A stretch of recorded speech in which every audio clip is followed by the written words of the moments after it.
இன்னைக்கு எவ்வளோ மளிகை ஐட்டம் வாங்கிட்டு வந்திருக்கேன்னு பாருங்க. பூண்டு வாங்கியிருக்கேன், சின்ன வெங்காயம் வாங்கியிருக்கேன்.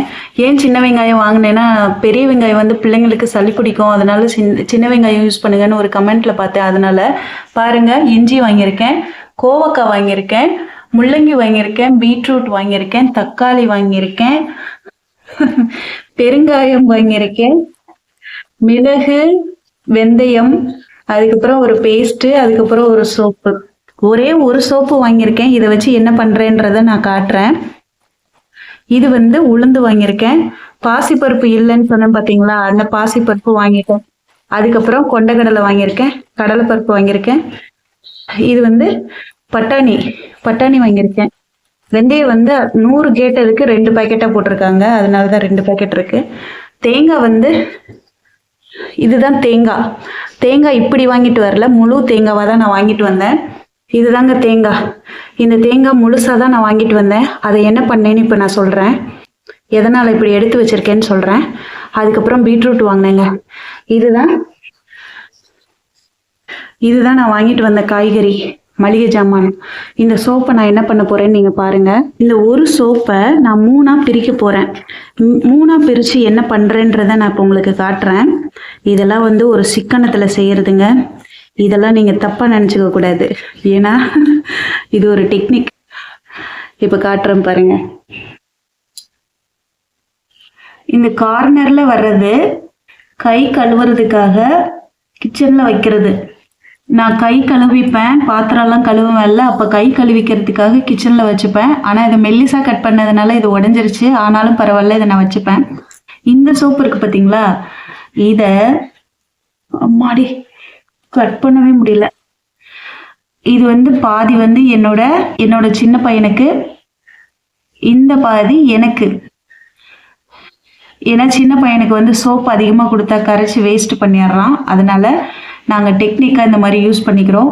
இது எங்கள் 2 பேருக்கும். இது என் கை கழுவுறதுக்காக இந்த சோப்புங்க. இதை நான் போய் கிச்சனில் வச்சிட்றேன். கண் எரிச்சல் இருக்குது பார்த்தீங்களா, அது ரொம்ப சிவியராக இருக்குது. என்னால் தாங்கிக்கவே முடியல. தொடர்ந்து 1 வாரம் அப்படியே பயங்கரமாக எரியுது. கண் வந்து சுத்தமாக தெரியவே மாட்டேங்குது. கண் எரிச்சலுக்காக அந்த தேங்காவை உடைச்சு அந்த தண்ணியை குடிச்சேங்க. அதுக்கப்புறம் என்ன பண்ணேன், போய் தலைக்கு நல்லா குளிச்சு ஷாம்பு போட்டு குளிச்சுட்டு உடனே வந்து ஒரு 10 நிமிஷம் தாங்க எண்ணெய் வச்சுருக்கேன். எண்ணெய் வச்சுருக்கேன். நார்மலாக பார்த்தீங்கன்னா இன்னும் இது காயவே இல்லை. சரி, ஒருவேளை குளிச்சு பார்த்தோன்னா அந்த கண்ணோட சூடு வந்து குறைஞ்சிரும், அதுக்கப்புறம் நமக்கு கொஞ்சம் பரவாயில்லாமல் இருக்கும்னு பார்த்தேன். ஆனால் இது ரொம்ப அதிகமாக தான் இருக்குது. என்னால் சரி பண்ணவே முடியல. 3 மணி நேரம் 4 மணி நேரம் கூட என்னால் தூங்க முடியல. சுத்தமாக பசியே எடுக்க மாட்டேங்குதுங்க. டோட்டலாக பசின்ற அந்த உணர்வே இல்லாமல் போயிடுச்சு. அதனால தான் இந்த இஞ்சி பூண்டு பேஸ்ட் எல்லாம் வந்து கொஞ்சம் சாப்பாட்டில் சேர்த்தா கொஞ்சமாவது பசிக்குமான்னு பார்க்குறேன். ஏன்னா நான் சில நேரங்களில் சாப்பிட்றதே கிடையாது. அது என்னமோ சாப்பிட்றதுக்கு சுத்தமாக தோண மாட்டேங்குது.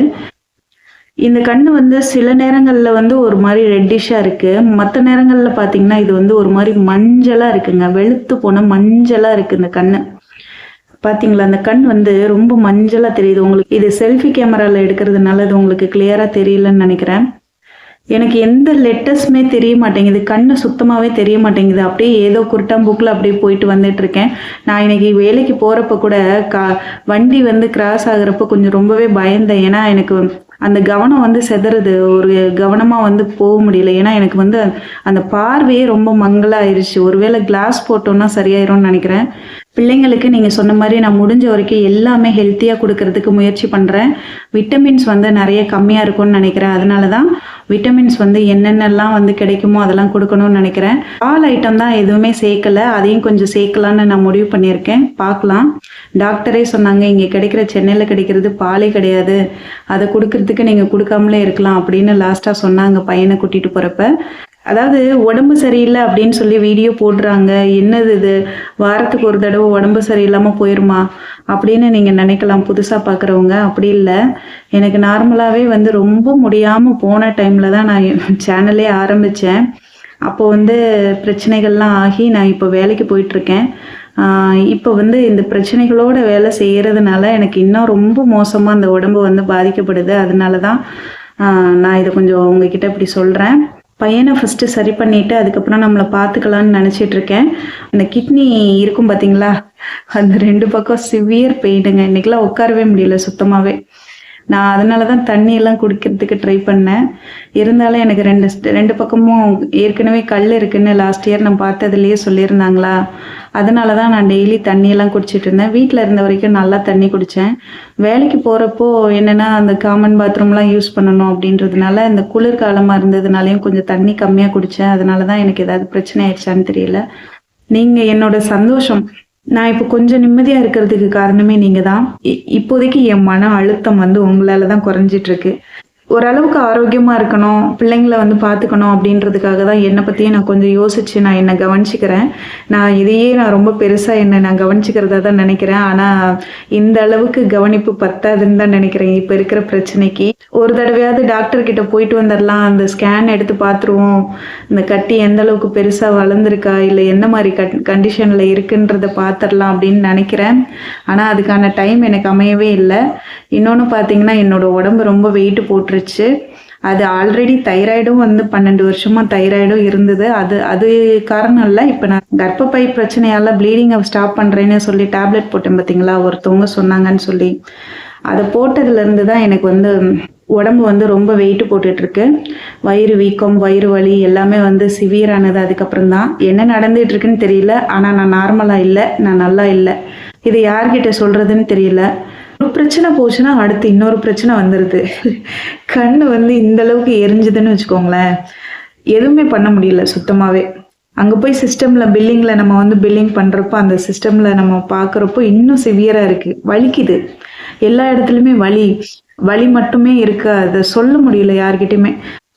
நானாவது பரவாயில்லைங்க, உங்ககிட்ட நான் இவ்வளோ விஷயங்களை சொல்லி நான் ஷேர் பண்ணிக்கிறேன், நீங்கள் எனக்கு ரிப்ளை பண்ணுறீங்க, எனக்கு அது கொஞ்சம் அமைதியை கொடுக்குது. ஆனால் நிறைய பேர் வந்து தன்னோட கஷ்டத்தை வெளியில் சொல்லக்கூட முடியாமல் எவ்வளோ பேர் கஷ்டப்படுறாங்கல்ல. உங்களை விட நான் பரவாயில்லன்னு தான் நினைக்கிறேன். நம்மளை இப்போ பார்த்துக்கிறதுக்கு ஆள் இல்லை. என் பிள்ளையை பார்த்துக்கிறதுக்கு நான் இருக்கேன். என்னை பார்த்துக்கிறதுக்கு யாரும் இல்லை. இப்போ நான் தான் என்னை பார்த்துக்கணும். நான் என்னை பார்த்துக்கிட்டா தான் என் பிள்ளைங்களை நான் பார்த்துக்க முடியும். அப்போது எவ்வளோ பொறுப்புகள் இருக்குல்ல எனக்கு. இவ்வளோ பொறுப்புகளையும் டேலண்ட்டாக வந்து நம்ம திறமையாக வந்து அதை சரி பண்ணி லைஃப் அழகாக கொண்டு போகணுங்க. அதுக்கான முயற்சியில் தான் நான் வந்து இப்போ போயிட்டுருக்கேன். ஒவ்வொரு நாளும் என் பசங்களுக்கு கொடுக்கக்கூடிய இந்த சாப்பாட்டுக்கு நிறைய நான் போராடுறேன். எனக்கான 2 ஆறுதல் என்ன தெரியுமா? ஒன்று, என் 2 பிள்ளைங்களும் என் மேலே ரொம்ப பாசமாக இருக்காங்க, அது ஒன்றா. இன்னொன்று பார்த்தீங்கன்னா, நீங்கள் வந்து நிறைய பேர் என் மேலே அன்பாக இருக்கீங்க பார்த்தீங்களா, அது எனக்கு ரொம்ப சந்தோஷங்க. என் பிள்ளைங்களாவது என்னோட ரத்தம், அதனால என் மேலே பாசமாக இருக்கிறது வந்து நார்மலாக நியாயம்தான். ஆனால் நீங்கள் யாருன்னே தெரியாது. நான் வந்து கமெண்ட்டில் கூட பாருங்கள், என்னை வந்து மறுத்து நான் செய்கிற விஷயம் பிடிக்காம மறுத்து கூட நீங்கள் சொல்லலாம்.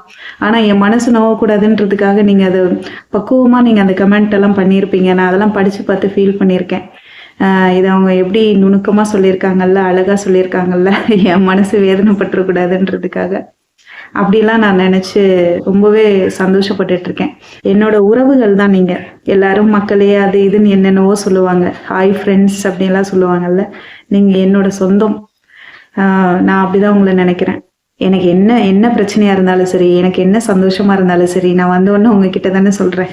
இந்த லைஃப் வந்து ஒரே ஒரு தடவை தான் கிடைக்கும். இந்த லைஃப் அழகாக வாழணும், பிள்ளைங்களை வளர்க்கணும், அவங்கள நல்லா படிக்க வைக்கணும், அவங்களுக்கு நல்ல வேலை வாங்கி கொடுக்கணும், அது வரைக்கும் நம்ம நல்லா இருக்கணும்.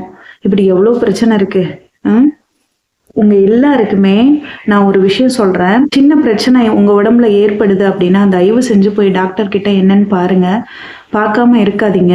அதை பார்க்காம விட்டு அப்புறம் பார்த்துக்கலாம் அப்படி இப்படின்னு சொல்லி அப்படியே விட்டுட்டு நீங்கள் என்னை யாரும் கவனிக்கல அப்படி இப்படின்னு சொல்லி நம்ம விட்டுட்டோன்னா ஒரு நாள் வந்து ஒவ்வொரு பார்ட்ஸுமே உள்ளே வந்து இருக்கிற ஒவ்வொரு பார்ட்ஸுமே டேமேஜ் ஆகிட்டே இருக்கும். நம்ம வாழ்ந்துக்கிட்டு தான் இருப்போம், ஆனால் உள்ளே இருக்கிற பார்ட்ஸ் எல்லாம் டேமேஜ் ஆயிரும். ஒரு நாள் வந்து மொத்தமாக எல்லாமே டேமேஜ் ஆயிரும் பாருங்கள்.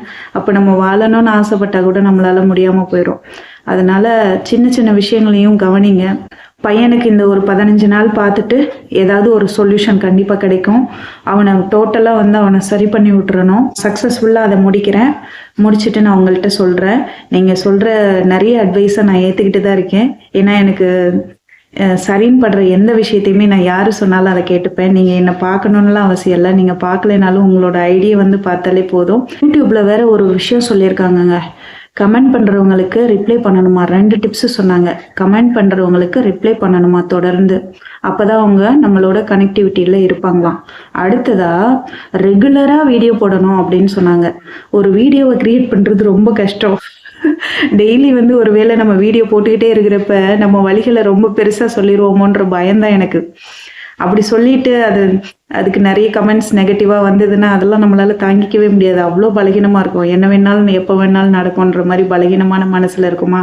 அதனால தான் நான் முடிஞ்ச வரைக்கும் என்ன பண்ணுறதுன்னு தெரியாமல் இன்னைக்கு ஆண்களே நேற்று ஒரு வீடியோ போட்டேன். எனக்கு தெரியும் ஒரு வீடியோ வந்து என்ன பண்ணுறது. இப்போ நான் ஃபுட் வீடியோ போடுறேன், ஒரே மாதிரி காலையில் சாப்பாடு செய்கிறேன், நான் வந்து 3 பேருக்கும் எங்களுக்கு பிரிச்சுக்கிறேன், அதை நாங்கள் கட்டிட்டு ஸ்கூலுக்கு போகிறோம், வேலைக்கு போகிறோம் அப்படின்றது மட்டும்தான்.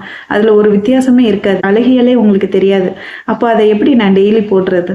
அப்போ ஏதாவது ஒரு வீடியோ வந்து உங்களுக்கு நான் காட்டணும்னா என்ன பண்ணுறதுன்னு தெரியல. இப்போ கூட என்ன பண்ணுறது, இந்த மளிகை ஜாமானை வாங்கிட்டு வந்தோம், இதை உங்களுக்கு காட்டலான்னு சொல்லிட்டு தான் நான் இப்போ வீடியோ வந்து போட்டேன். அது எனக்கு என்னமோ உங்ககிட்ட நிறைய பேசணும்னு தோணுச்சு. அதுதான் இவ்வளோ விஷயங்கள் பேசிட்டேன். தண்ணீரிச்சல் ரொம்ப அதிகமாயிருச்சு. அதனால இதோட இந்த வீடியோவை நான் ஃபினிஷ் பண்ணிக்கிறேன். இதுக்கப்புறம் எடிட்டிங் பண்ணிவிட்டு ஒரு தம்ப்நெயில் வந்து ரெடி பண்ணிவிட்டு அதுக்கப்புறமா தான் நான் தூங்கணும். இந்த வீடியோ பிடிச்சிருந்தா மறக்காமல் லைக் பண்ணிக்கோங்க. நன்றி, வணக்கம்.